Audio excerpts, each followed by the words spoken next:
Hey everyone, welcome back to chemistry capsule. I hope आप सभी बहुत ही अच्छे होंगे। उम्मीद करती हूँ आप लोगों की पढ़ाई बहुत ही बेहतरीन शानदार चल रही होगी। तो आज के इस सेशन में हम पढ़ेंगे कॉलिगेटिव प्रॉपर्टी।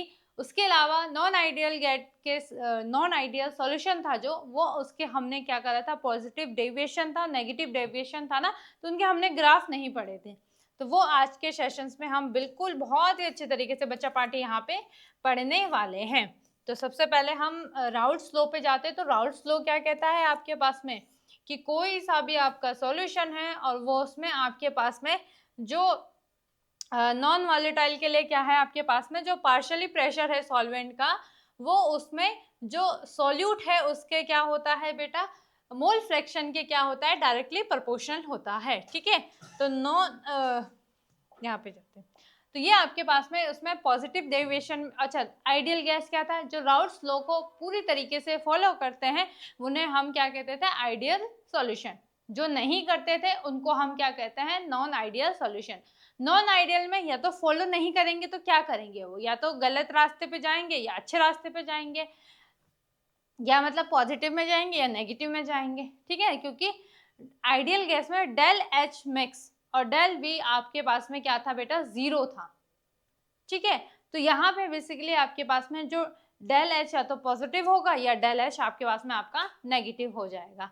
ठीक है, तो उसके बाद में आपके पास में क्या हो जाएगा, अगर हम इसका ग्राफ बनाएंगे, आपके पास में जो पॉजिटिव डेरिवेशन है, तो पहले तो हमें सबसे पहले आपके पास में जो आपका ग्राफ है, कौन सा वाला ग्राफ है आपके पास में, जो आपका आइडियल गैस का ग्राफ मैंने बनाया था, तो वो कुछ इस प्रकार से बनाया था मैंने आपके पास में कि सबसे पहले मैंने ग्राफ में आपको क्या बताया था कि आपका वो ग्राफ कैसा होना चाहिए, कुछ इस तरीके से आपके पास में आपका ग्राफ था, जहां पे आपके पास में ये आपके पास में क्या था, वेपर प्रेशर था, यहाँ पे आपके पास में क्या था बेटा, मोल फ्रैक्शन था। ठीक है, और उसके बाद में आपका क्या होने वाला था, जहां पे मैंने आपको क्या बताया था कि आपके मोल फ्रैक्शन में आपके पास में हम क्या लेते थे, एक्स ए अगर हमने 1 लिया, ठीक है, तो यहाँ पे अगर हमारा एक्स ए 1 हो गया तो एक्स नहीं सॉरी काई बोलेंगे इसको, काई भी क्या हो जाएगा यहाँ पे आपके पास में आपका 0 हो जाएगा। एज इट इज यहाँ पे काई भी हमने 0 लिया तो यहाँ पे काई ए क्या हो जाएगा बेटा, आपके पास में आपका 1 हो जाएगा। ठीक है, सॉरी उल्टा कर दिया मैंने, यहाँ पे 0 और यहाँ पे आपके पास में क्या हो जाएगा, यहाँ पे 1 है तो यहाँ पे 0 हो जाएगा। ठीक है, फिर उसके पास में यहाँ से आपके पास में एक पीबी का प्रेशर लग रहा था, यहाँ पे आपके पास में पीए का प्रेशर लग रहा था। ठीक है, फिर होता क्या है आपके पास में, फिर इन दोनों को हमने मैच कर मिलाया था और ये आपके पास में किसका ग्राफ बना था आपका, अच्छा इसमें हमने लिखना भी है। ठीक है, यहाँ पे क्या है आपके पास में एक्स ए, फिर आपके पास में क्या हो जाएगा, P इज इक्वल टू, अच्छा सॉरी इसको लिखेंगे हम ऐसे, P naught A is equal to sorry P A is equal to P naught A, और यहाँ पे आपका काई है और यहाँ पे आपका P B is equal to P naught B और आपका काई भी हो जाएगा, और ये वाला क्या हो जाएगा आपका total vapour pressure is equal to P is equal to आपका क्या हो जाएगा, ये वाला P नॉट A काई A और यहाँ पे प्लस में P नॉट B काई B हो जाएगा। ये आपके पास में आइडियल गैस का सॉल्यूशन, आइडियल सॉल्यूशन था आपके पास में। ठीक है, उसका ग्राफ था। ठीक, अब इसमें अगर पॉजिटिव डेविएशन आता है तो पॉजिटिव के लिए बेटा क्या आ जाएगा, ये इसके ऐसे आएगा, इस तरीके से आपके पास में पॉजिटिव आएगा, ये ऊपर की साइड जाएगा, जहां पे आपके पास में पॉजिटिव आया। ठीक है, तो दैट्स मीन यहाँ पे आपका जो डेल एच है, ठीक है, जो बेटा आपके पास में आपका डेल एच है वो ग्रेटर देन होगा 0 से, जो आपके पास में डेल वी है ग्रेटर देन होगा 0 से। समझ गए, तो ये किसका ग्राफ हो जाएगा, पॉजिटिव डेविएशन का ग्राफ हो जाएगा। फिर आपके पास में नेगेटिव डेविएशन का ग्राफ कैसे देखेंगे, नेगेटिव डेविएशन का ग्राफ कैसे होगा बच्चा party, same as it is आपके पास में बनेगा कुछ इस तरीके से, ये इधर बना ये इधर बना, फिर आपके पास में ये बन गया, फिर यहाँ से एक गया आपका ऐसे, फिर ऐसे, फिर इन दोनों को मैच वो करवा दो। ठीक है, नेगेटिव में बेटा आपके पास में ऐसे बनेगा, ये नीचे की साइड जाएगा ये।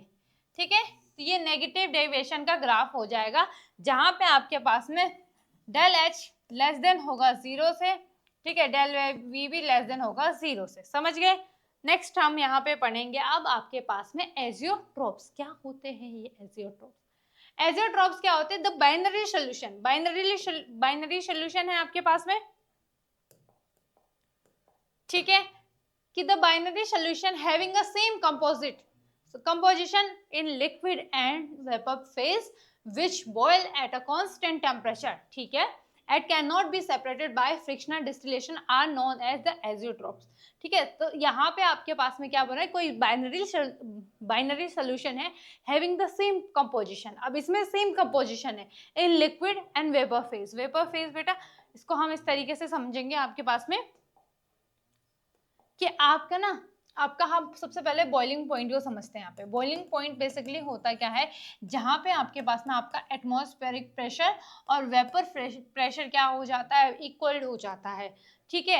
या फिर हम ऐसा समझेंगे कि वेपर प्रेशर क्या हो गया आपके पास में, वेपर फेज क्या हो गया आपके पास में, कि जहाँ पे आपके पास में जो लिक्विड है वो एट एक कांस्टेंट टेम्परेचर पे आप गैसियस स्टेट में कन्वर्ट हो रहा है, तो वो हमारा वेपर प्रेशर हो जाएगा, ठीक है। तो बेसिकली होता क्या है यहाँ पे आपके पास में, ध्यान से देखना, देखो इसको ध्यान से देखना भाई, वो है क्या है यहाँ पे आपके पास में, देखो हम लोगों ने क्या पढ़ा था, ठीक है, ये आपके पास में एक वोलेटाइल के लिए था, है ना, याद करो, वोलेटाइल और नॉन वोलेटाइल के लिए बताया था, फिर मैंने यहाँ पे एक सॉल्यूशन बनाया था कि इस तरीके से यहाँ पे आपके पास में क्या बनता है आपका हो जाता है।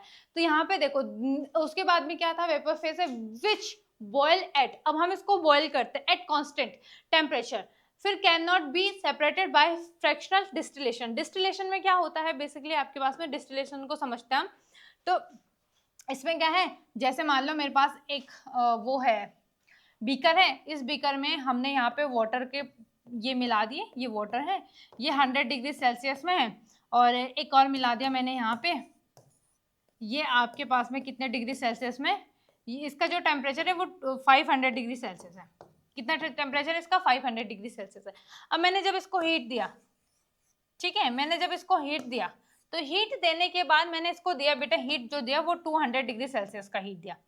200 डिग्री सेल्सियस का हीट देने के बाद यहाँ पे क्या होगा, जो 100 डिग्री सेल्सियस वाला है वो वेपर बन के कहाँ चला जाएगा, वेपराइज होके यहाँ एक और बीकर लगाया यहाँ चला जाएगा, तो ये आपके पास में क्या हो जाएगा, सेपरेट हो जाएगा, ठीक है। सेपरेशन के बाद ये आपके पास में डिस्टिलेशन है, जिसमें हम क्या करते हैं, हमारे पास में दो अलग अलग टेम्परेचर होते हैं, उन दोनों अलग अलग टेम्परेचर को हम क्या करते हैं, एक बीकर में रखते हैं उनको सेपरेट करने के लिए, और उसमें एक कांस्टेंट टेम्परेचर हम लगाते हैं जो मतलब मिड टेम्परेचर होता है, और उसके बाद उसको लगाने के बाद देखते हैं कि जो मिनिमम टेम्परेचर वाला होता है, मिनिमम बॉइलिंग पॉइंट जिसका होता है, वो वेपराइज्ड होकर दूसरे उसमें अलग हो जाता है, सेपरेट हो जाता है।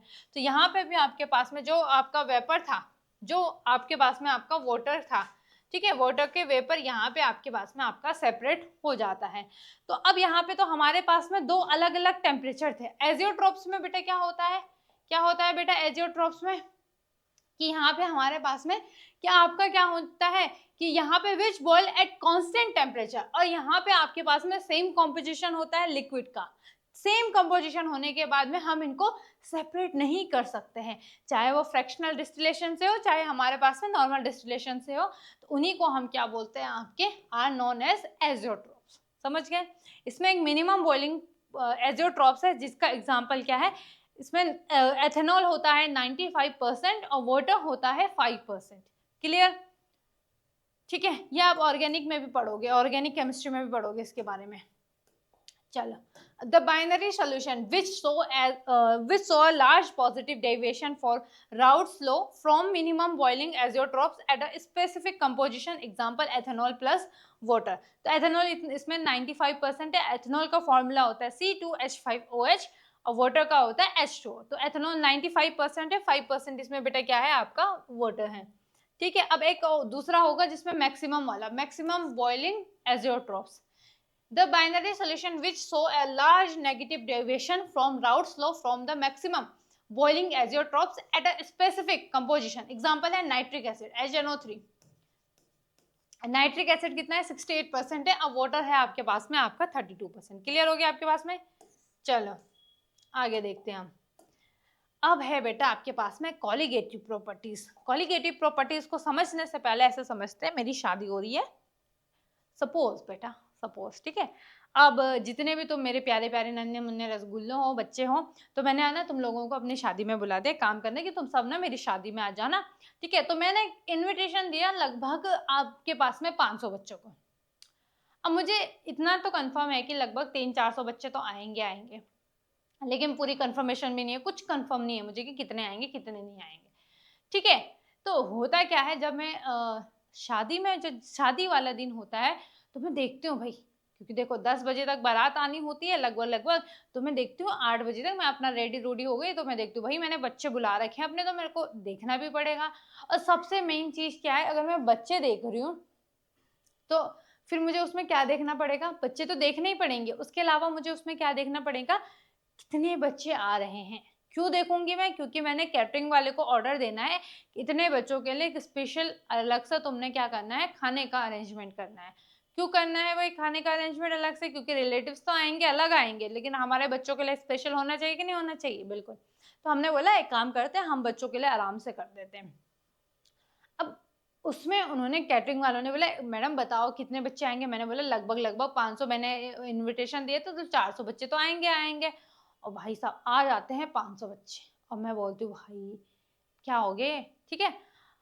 अब उसके बाद में गड़बड़ हो जाती है यहाँ पे, फिर मुझे सबक मिल गया। फिर मैंने क्या करा भाई, फिर मैंने नेक्स्ट टाइम जब मेरे घर में शादी थी, तो मैंने पहले ही वो कर दिया था कि हाँ इतना इतना अप्रोक्स इतने बच्चे हमारे पास में आ जाएंगे।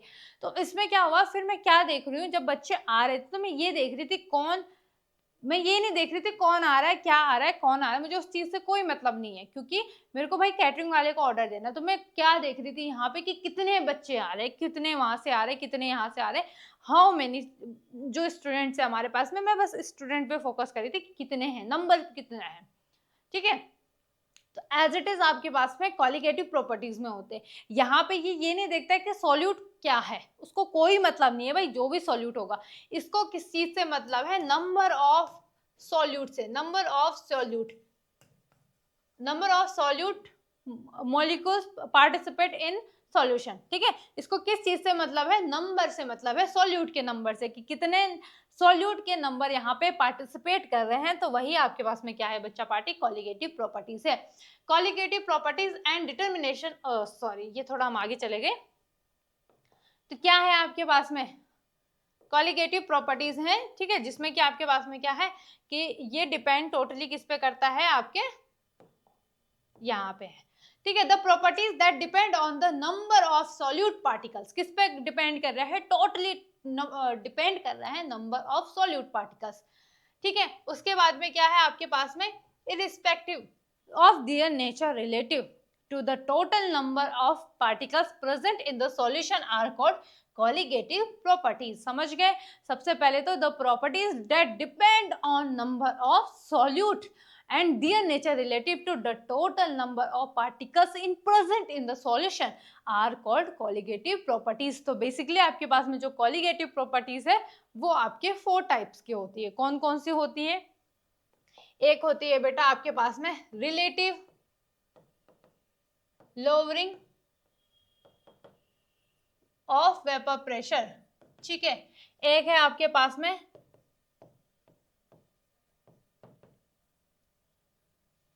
एलिवेशन ऑफ बॉइलिंग पॉइंट, एक है आपके पास में डिप्रेशन ऑफ फ्रीजिंग पॉइंट, ठीक है। और एक है आपके पास में ऑस्मोटिक प्रेशर। ये चार है relative rolling of vapour pressure, ठीक है।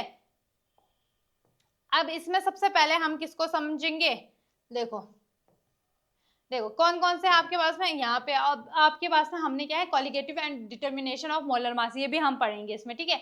बहुत सारे उसमें करवाते नहीं है, ठीक है।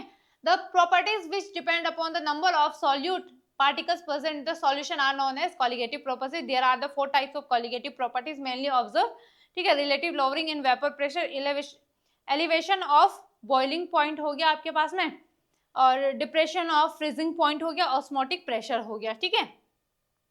तो ये आपके पास में सबसे पहले हम किसको समझ लेते हैं, सबसे पहले समझते हैं हम relative lowering of vapour pressure. क्या है भाई आपके पास में relative lowering of vapour in vapour pressure.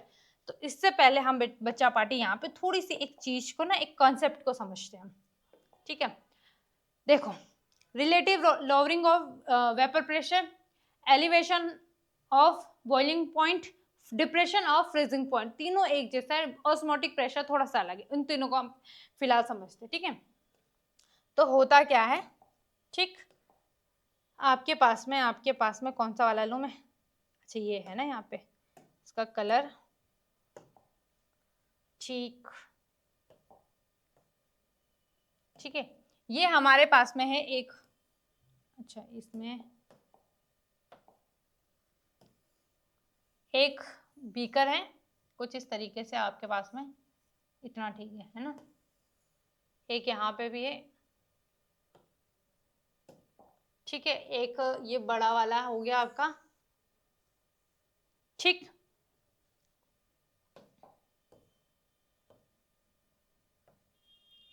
चलो अब ध्यान से देखना बच्चा पार्टी, यहाँ पे बिल्कुल प्यार से ध्यान से देखना क्या क्या करवा रही हूँ मैं, ठीक है।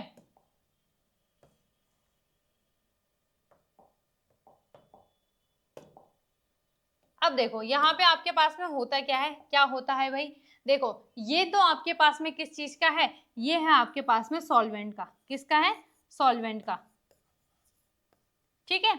आपके पास में किस चीज का है, सॉल्वेंट का, ये है आपके पास में सॉल्यूट, ये क्या है बेटा आपके पास में सॉल्यूट है, ये क्या हो गया सॉल्वेंट, ये क्या है सॉल्यूट, वो क्या हो जाएगा आपका सॉल्यूशन हो जाएगा, ठीक है। इसमें ये आपका सॉल्यूशन है। अब होता क्या है यहाँ पे, बेसिकली ध्यान से देखो, देखो यहाँ पे आपके पास में सॉल्वेंट कैसा है, ये है आपके पास में volatile solvent, pure volatile solvent, कैसा है आपके पास में, वोलेटाइल सॉल्वेंट है, ठीक है। कैसा है, वोलेटाइल, लिख लो यहाँ पे, नोट कर लो भाई ताकि याद रहेगा, कैसा है ये, वोलेटाइल है आपके पास में। वोलेटाइल में क्या होता है, जो आपका लिक्विड है, सॉलिड है, वो गैसेस स्टेट में कन्वर्ट हो जाते हैं, ठीक है। और ये क्या है आपके पास में, इसमें हमने ऐड करा नॉन, या इसको सॉलिड नॉन, सॉलिड नॉन, और उसके बाद क्या आ जाएगा आपके पास में, वोलेटाइल, एक सेकेंड, सॉलिड वोलेटाइल, ठीक है। ये क्या था आपके पास में, वोलेटाइल सॉल्वेंट था, इसमें हमने ऐड करा, इसमें बच्चा पार्टी क्या ऐड करा हमने, पहले इसको बना लो ऐसे, ठीक है। और इसमें हमने क्या ऐड करा, नॉन वोलेटाइल ऐड करा,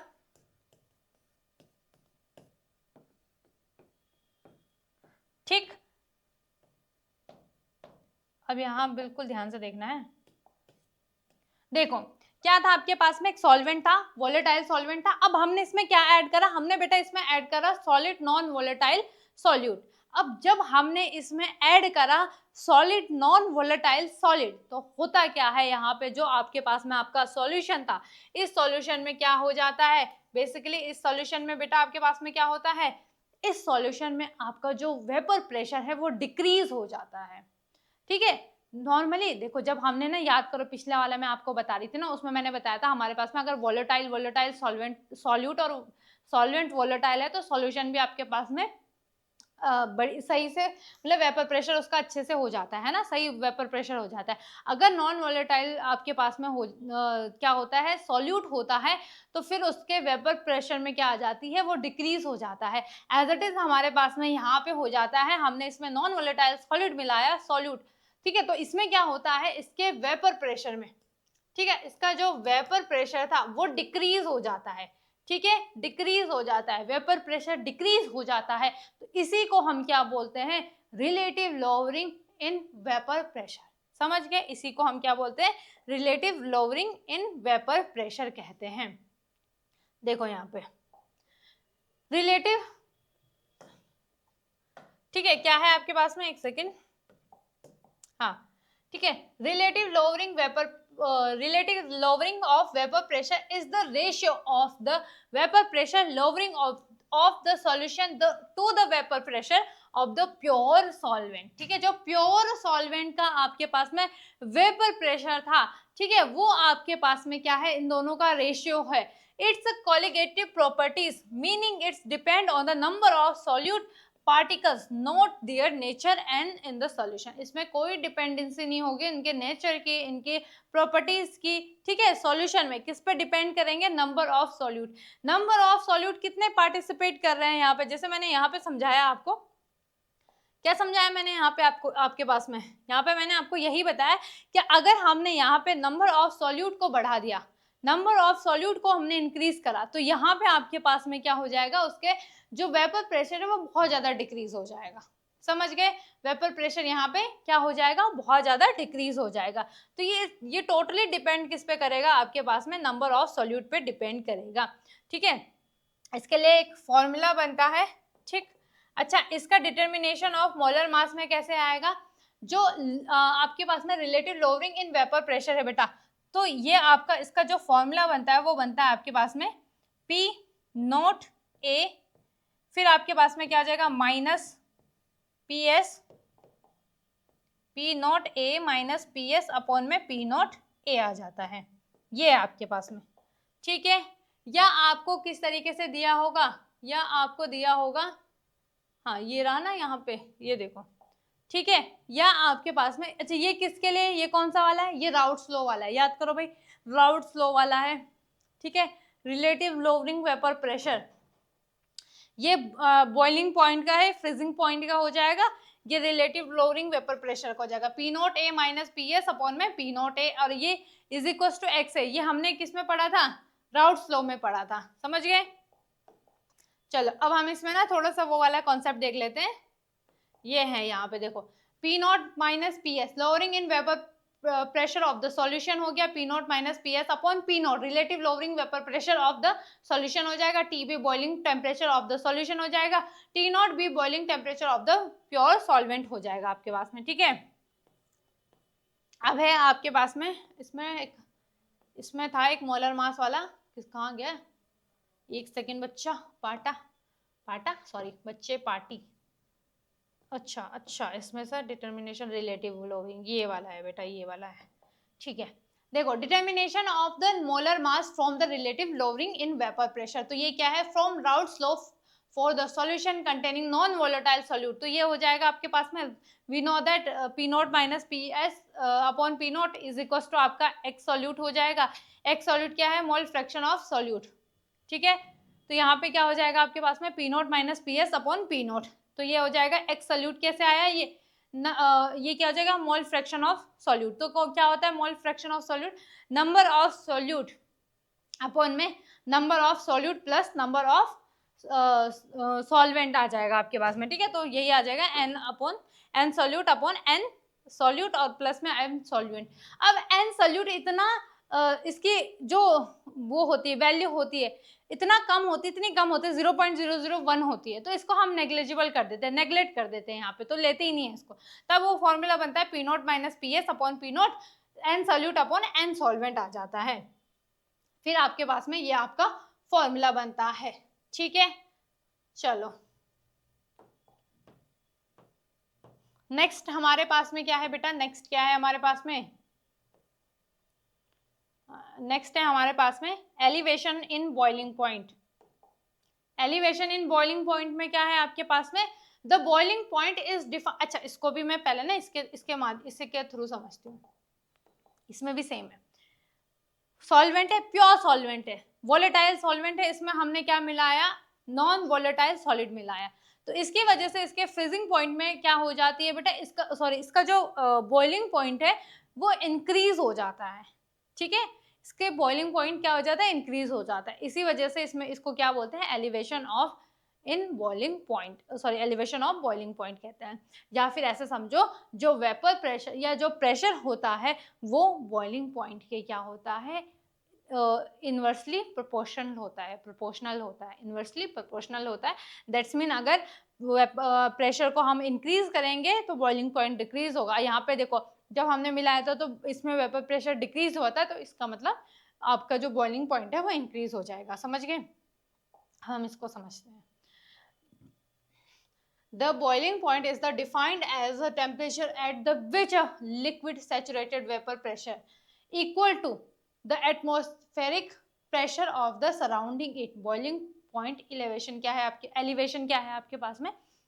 The amount of that the boiling point of a solution increases. देखो मैंने बोला था ना increase होता है, और from the boiling point of the pure solvent.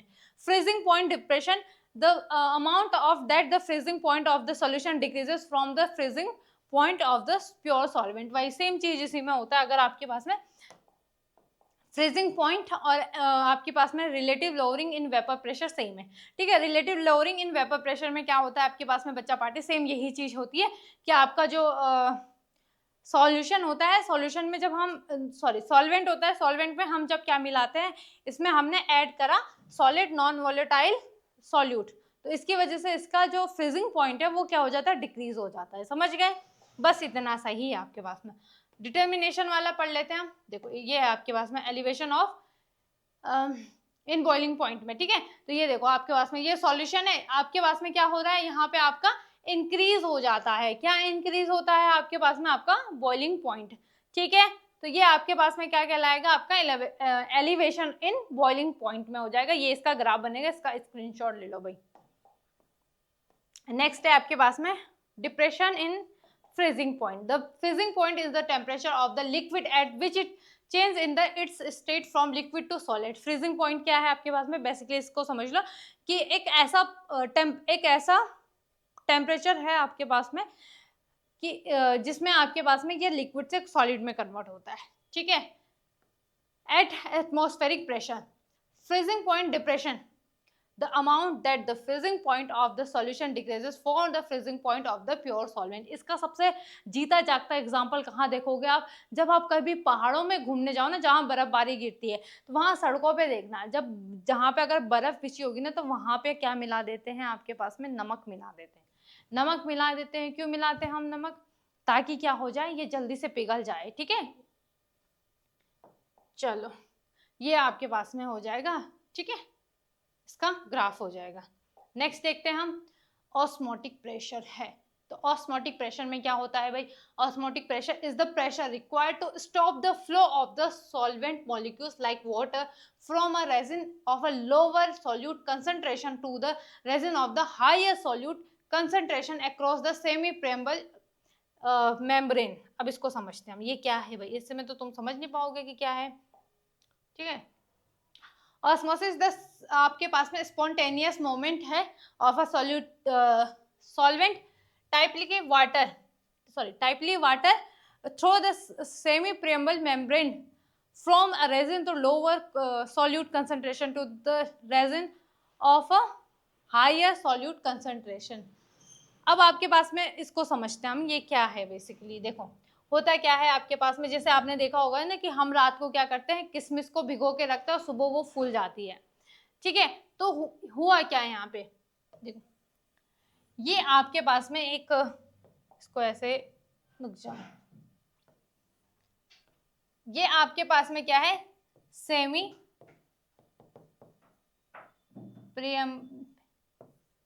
Membrane. देखो बेसिकली आपका एक सॉल्यूशन होता है, ठीक है। अब इस सॉल्यूशन में आपके पास में आपका सॉल्वेंट भी होगा, सॉल्यूट भी होगा, ठीक है। अब होता क्या है, इसमें आपके पास में जो आपका सॉल्वेंट होता है ना, इस सॉल्वेंट में क्या होता है, ये सॉल्वेंट क्या करता है, इस मेम्ब्रेन को क्रॉस करता है, पार करता है। इस मेम्ब्रेन को क्या करता है, हाई कंसंट्रेशन से लो कंसंट्रेशन में क्रॉस करता है, ठीक है। तो इसमें को क्या करता है, ये हाई कंसंट्रेशन से किस में जाता है बेटा, लो कंसंट्रेशन में जाता है, ठीक। किस में जाता है, ऑस्मोटिक प्रेशर में जाता है। तो आपके पास में जैसे हमने किशमिश को भिगाना, तो किशमिश के अंदर का जो कंसंट्रेशन था वो क्या था, हाई था, और जो वाटर था वो लो था, ठीक है। सॉरी, वाटर आपके पास में डाइल्यूट था ना, वाटर कैसा होता है, डाइल्यूट होता है। किशमिश के अंदर का कैसा होता है, गाढ़ा होता है ना, कंसंट्रेटेड होता है वो।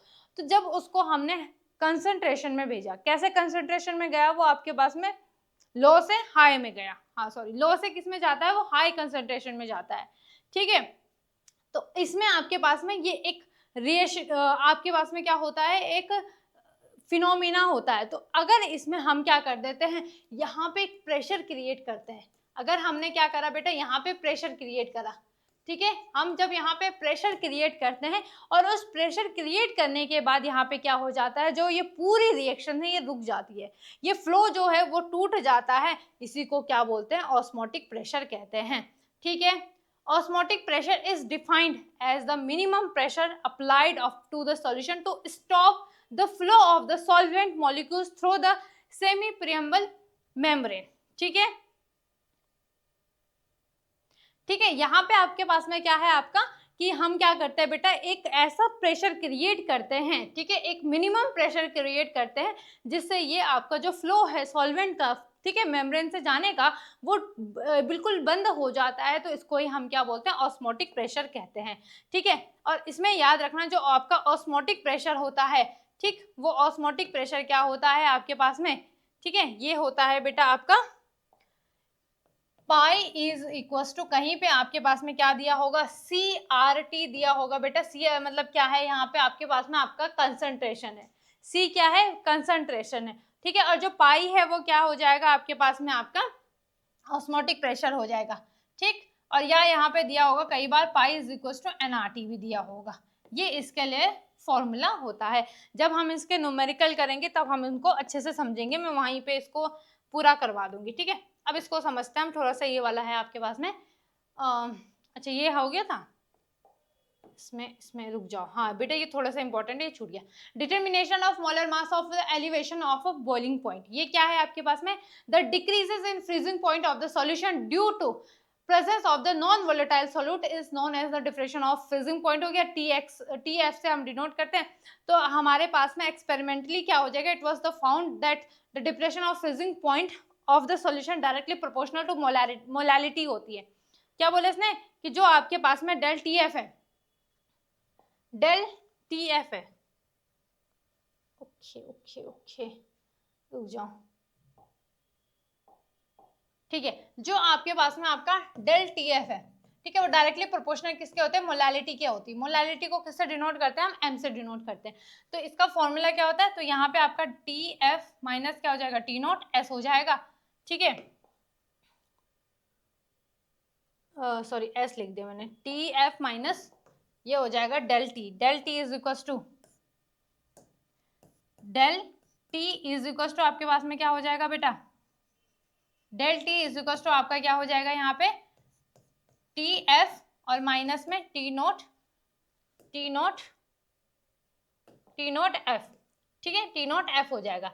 और मोलालिटी का क्या हो जाएगा, M इज इक्वल टू क्या होता है आपके पास में, स्मॉल w इंटू 1000, और आपके पास में अपॉन में क्या हो जाता है, M into W, capital W, ठीक है। तो यहाँ पे अब क्या लिखोगे, TF minus T0 F is equal to W into 1000 और M इंटू कैपिटल W, ये फॉर्मूला बन जाएगा इसके लिए, ये फॉर्मूला बन जाएगा इसके लिए, समझ गए,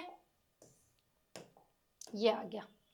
फिर डेल TF भी लिख सकते हो आप, ठीक है, जहाँ पे आपका KF क्या है, मोलल डिप्रेशन कांस्टेंट है आपके पास में, ठीक है, which is the required expression of molar mass और non volatile solute depression of freezing point हो जाएगा, ये ऑस्मोटिक प्रेशर के लिए, ठीक है। इसको हम रिप्रेजेंट करते हैं पाई से ऑस्मोटिक प्रेशर को, ठीक है। यहाँ पे भी they the excess pressure in which the must be applied on the solution side just to stop the flow of pure solvent towards the solution side when the both are separated semi-permeable membrane is called osmotic pressure. It is represented by pi.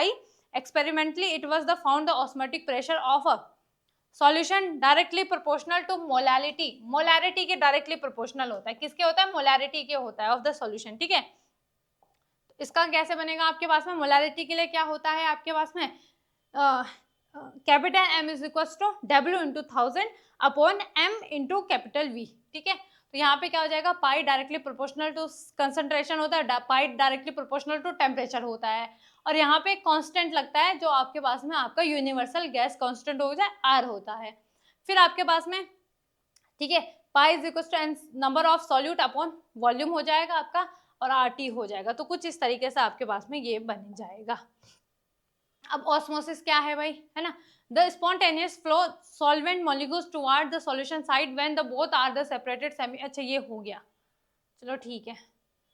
हाँ, एक reverse RO है, reverse osmosis है, जिसमें क्या होता है when the pressure larger than the osmotic pressure. अब जब इसमें आपके पास में ऑस्मोटिक प्रेशर से बड़ा होता है, ये रिवर्स होने लग जाता है। Is applied on the solution side the pure solvent flow out to the flow out of the solution through the semi-permeable membrane. This process is called reverse osmosis। जो हमारे घरों में RO लगे होते तो उसमें रिवर्स ऑस्मोसिस ही work करता है। इसमें होता है बेटा एक आइसोटोनिक होता है, two solution having the same osmotic pressure at the given temperature are called isotonic solution. Between such solution no osmosis occurs. Out of two, in if one solution have higher osmotic pressure then it is called hypertonic solution, और अगर एक कम होगा the other one is hypotonic, एक hyper हो जाएगा, एक hypotonic solution हो जाएगा आपके पास में। ठीक है, इसको ऐसा समझते हैं हम, कैसे समझते हैं हम, देखो कि मान लो फॉर एन एग्जांपल हमारे पास में एक तो इसमें 60 से ज़्यादा नहीं आ रहे ना, ठीक है, चलो देखो कहाँ है हमारे पास में, ये है ना। मान लो हमारे पास में क्या है, ये बना हुआ है, एक बीकर A है, एक बीकर B है आपके पास में। ठीक है, अब इसमें क्या हो रहा है, इन दोनों में सेम टेम्परेचर पे हमारा ऑस्मोटिक प्रेशर क्रिएट किया जा रहा है। ठीक है, और अगर इसमें क्या हो रहा है, ये आपके पास में आपका जो A है वो इज इक्वल्स टू B होगा। ठीक है, तो उसमें आपके पास में उसको हम आइसोटोनिक कहेंगे, और अगर वो आपके पास में इससे ज्यादा होगा तो वो हाइपर में हो जाएगा। ठीक है, जो दूसरा वाला है हाइपर हो जाएगा, और अगर कम होगा तो हाइपोटोनिक सॉल्यूशन हो जाएगा। बस इतना ही है और कुछ नहीं है इसमें। नेक्स्ट है आपके पास में एबनॉर्मल मोलर मास। क्या है भाई ये, the molar mass of the calculated on the basis of the colligative properties such an elevation of the boiling point, depression of the freezing point, osmotic pressure and a relative lowering in vapor pressure is either lower or higher than the normal value is called abnormal molar mass। Simple सी बात है, इतना कहा गया है कि जो आपके पास में कॉलिगेटिव प्रॉपर्टीज होती है, 4 कॉलिगेटिव प्रॉपर्टीज है, अगर ये इनकी वैल्यू इससे कम या ज्यादा आती है तो उसको हम क्या बोलेंगे, एबनॉर्मल मोलर मास कहते हैं। Want Hoff factor most important है, 1 नंबर में 2 नंबर में पूछता है। The ratio of the normal molar mass, अभी हमने नॉर्मल मोलर मास पढ़ा था, सारे निकाले थे हमने, और abnormal molar mass is known as van't Hoff factor. इन दोनों का रेशियो होता है। ऊपर आपके पास में क्या आता है, आपका नॉर्मल मोलर मास आता है और एबनॉर्मल मोलर मास आता है। It is the represent by I, हम इसको रिप्रेजेंट करते हैं किससे, आई से रिप्रेजेंट करते हैं। Which accounts the extent of the dissociation of the or association। want of factor I is equals to normal molar mass और upon में abnormal molar mass, number of moles of particles after association और dissociation, number of moles particles before association और dissociation हो गया। बस इतना ही है आपके पास में want of factor में। अब निकालते कैसे हैं इसको, देखो आपके पास में इन केस ऑफ एसोसिएशन तो आपके पास में क्या हो जाएगा, ये आपका अगर 1 से कम होगा, ठीक है, और अगर डिसोसिएशन में आपके पास में क्या कब होगा, जब आपके पास में 1 से ज्यादा होगा। समझ गए। Colligative properties can be expressed in the terms of want Hoff factor I. जो कॉलिगेटिव प्रॉपर्टीज है उनको भी हम क्या करते हैं, एक्सप्रेस करते हैं terms of want Hoff factor I से। ठीक है, जैसे आपके पास में relative lowering in vapour pressure है, तो इसमें हमने पी नॉट माइनस आपके पास में क्या हो जाएगा, PS अपॉन पी नॉट। यहाँ पे आप A B भी कुछ भी लिख सकते हो, आपकी मर्जी है। इज इक्वल्स टू आपके पास में क्या हो जाएगा, काई सॉल्यूट हो जाएगा, means mole fraction of solute हो जाएगा, N2 अपॉन N1 आ जाएगा। तो इसमें भी आप इस तरीके से, ये आपके पास में मोल जो वांट ऑफ फैक्टर है इस तरीके से आएगा। तो इसी में आपके पास में आपका जो चैप्टर है वो कंप्लीट हो चुका है। और अगर आपको कुछ भी डाउट होता है तो आप कमेंट सेक्शन में बताना। बट अब नेक्स्ट क्लास में इसकी क्या लेके आऊँगी, इसके क्वेश्चन आंसर लेके आऊँगी। ठीक है, और क्लास कैसी लगी आपने कमेंट सेक्शन में ज़रूर बताना, और जिन्होंने भी अभी तक चैनल को सब्सक्राइब नहीं किया है जल्दी से सब्सक्राइब कर दीजिए। आज के लिए हम इतना ही रखते हैं, अब आपको मिलेंगे नेक्स्ट डे नेक्स्ट टॉपिक के साथ में। Thank you.